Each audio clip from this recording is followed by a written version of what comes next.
I've got quite a few poems in this book. It's quite amazing how many of the stories have been passed down in poetic form, and so they really had to be included. So you know, a story is a story, whether it's in a prose or whether it's lots of paragraphs or in a poem. And this is just a really sweet poem about, you know, a fella who pretended to be something that he wasn't, but he wasn't. Maybe it was just the way other people saw it. But anyway, it's called The Lord of Benbo, and I don't know it off by heart, and I don't promise that I ever will. But it reads really well anyway, so just check what it is. There was a wee man, just 4 feet and a half. His voice was like silver, and merry his laugh. He was loved by his neighbours where'er he did go, and they gave him the title, the Lord of Benbo. A rock on the mountain by Providence designed, had served for 3 walls of his house so sublime. He taught a wee school in Poola Ding Dong Moor, just a hole in the ground without carpet or floor.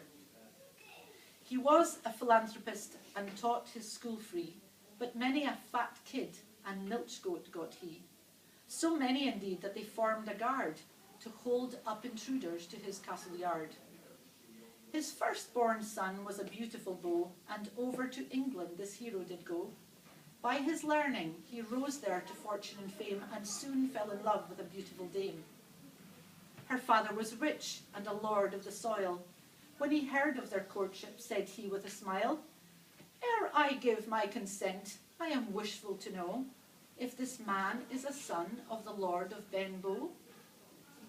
Soon a faithful ambassador o'er the channel he sent, but before he departed to our hero he went, to receive the particulars of how he would go to the home of his father, the Lord of Benbo.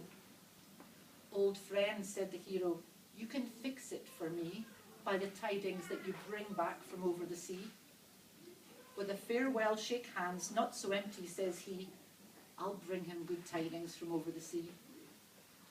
The news that he brought to the father the news that he brought to her father was grand, that at 1,000 feet his castle did stand, that through all his estate, where'er he did go, they all loved and revered the Lord of Benbo. When I approached his castle so grand, his bodyguard all to attention did stand. Each presented 2 pistols in a fashion so rare, and ushered me up to the Lord's great chair.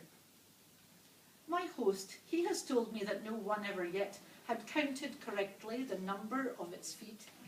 He dined at a table 1,000 years old, that's supposed to cover vast treasures of gold. No money could purchase his precious salt stand. It never was modelled by a human hand. His towel was neither too soft nor too hard, held ready for him by his bodyguard. It never was woven nor never was spun, and life through each thread of his towel did run. When he finished his story to the great English lord, with the young couple's wishes he was in concord. And after the marriage the young bride would go to see the domain of the Lord of Benbo. So her husband soon planned for the voyage aright, and they landed in Dublin on bonfire night. With the country ablaze, to his young bride says he, "This conflagration's for you and for me. We have more than 100 miles yet to go, and thicker and higher those fires shall grow. We'll never be able to stand it," says he, "until things settle down. We'll go back o'er the sea." His terrified bride back to England did go, and she never more sought for the Lord of Benbo.